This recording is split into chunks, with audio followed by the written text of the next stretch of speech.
নমস্কার সবাইকে।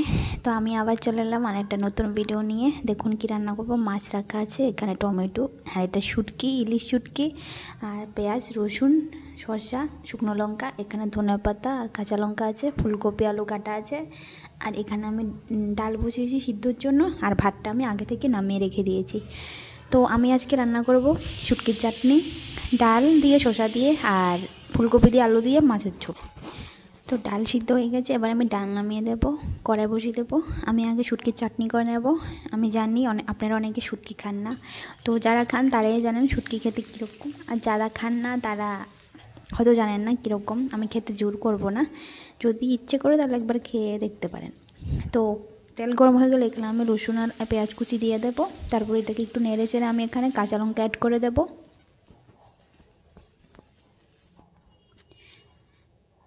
এবারে আমি শুটকি দিয়ে দেবো।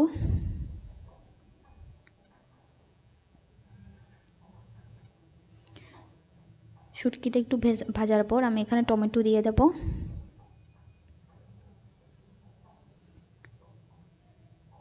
তারপর একটু নেড়ে চেড়ে এখানে নুন দিয়ে দেব আমি।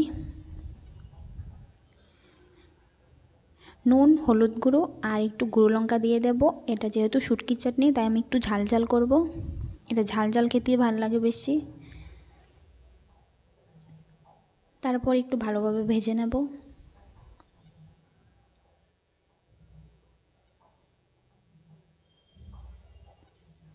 ভালোভাবে ভাজার পর আমি এখানে একটু জল দেব। জল দিয়ে এটাকে আমি ঢেকে দেব।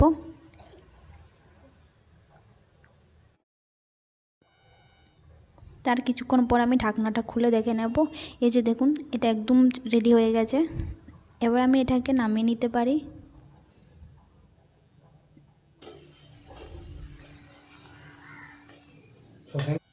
টমেটো দিয়ে শুটকির চাটনি হয়ে গেছে। এবার আমি ডাল করে নেব। তো আমি কড়াই বসিয়ে দিয়েছি, এখানে আমি সর্ষের তেল দিয়ে দিয়েছি। দিয়ে আমি ফোড়নে দিয়ে দিলাম শুকনো লঙ্কা আর 5 ফোড়ন। তারপরে এটাকে আমি একটু ভালোভাবে নেড়ে চেড়ে সিদ্ধ করে রাখা ডাল দিয়ে দেব।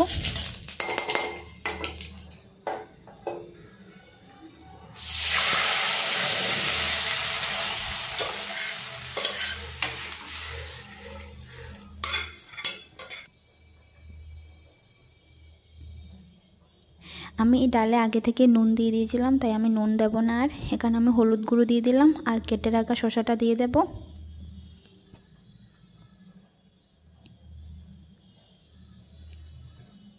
তারপর এটাকে আমি ভালোভাবে নেড়ে চেড়ে এখানে আমি একটু ধনের গুঁড়ো দিয়ে দেব।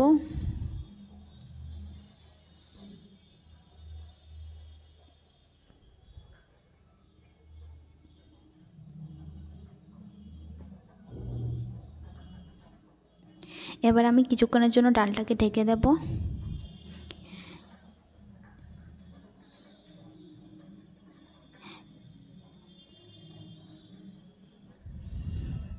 কিছুক্ষণ পরে আমি ঢাকনাটা খুলে দেখে নেব।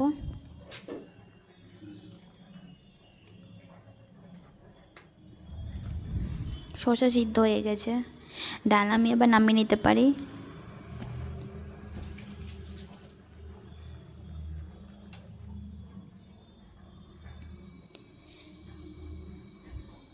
এবার আমি এটাকে নামিয়ে নেব।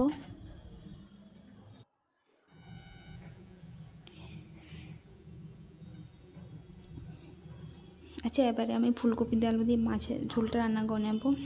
তো আমি এবার কড়াই বসিয়ে দেবো। আগে আমি মাছটা ভেজে নেব। কড়াই গরম হয়ে গেলে এখানে আমি তেল দিয়ে দেব। আর আগে থেকেই নুন হলুদ মেখে রেখেছিলাম মাছে। নুন হলুদ মাখা মাছটা দিয়ে দেবো এখানে।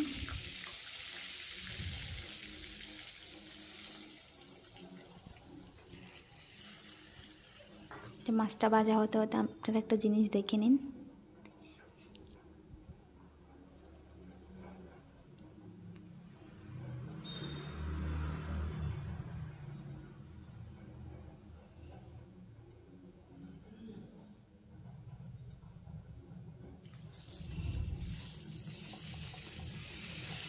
মাছ উল্টে দেব।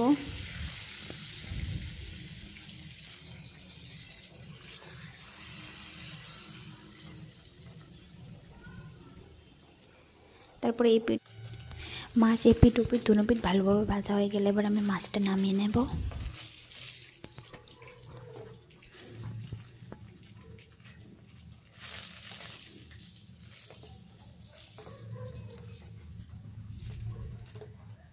মাছ ভাজা তেলে আমি দিয়ে দেব আবার এখানে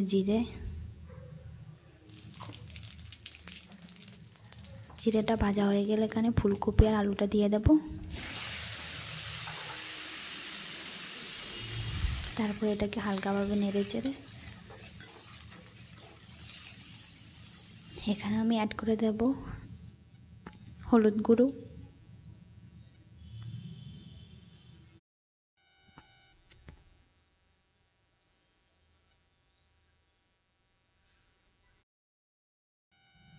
তারপর একটু নুন, একটু না পরিমাণ মতো নুন আর জিরের গুঁড়ো। এবার এটাকে আমি ভালোভাবে ভেজে নেব।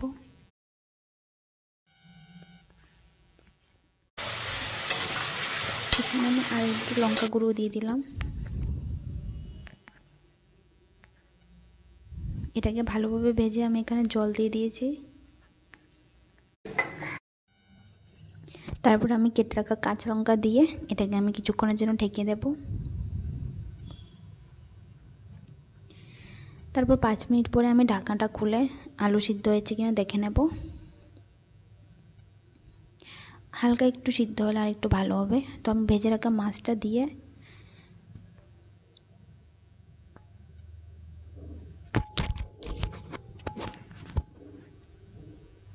হালকাভাবে নেড়ে চেড়ে, আলুটা ভালোভাবে সিদ্ধ হয়নি তার জন্য আমি আর একটুখানি ঢেকে রেখে দেব। তারপর ঢাকনাটা খুলে তো লাস্টে আমি ধনেপাতা বাটা দিয়ে আমি তরকারিটা নামিয়ে নেব। তো আজকের থালি আমার রেডি হয়ে গেছে। থালিতে আছে টমেটো চাটনি, ডাল দিয়ে শসা আর মাছের ঝোল, ফুলকপি দিয়ে আলু দিয়ে মাছের ঝোল। তো বলবেন আমার ভিডিওগুলো কেমন লাগে, আর যদি ভালো লেগে থাকে প্লিজ সাবস্ক্রাইব করে দেবেন।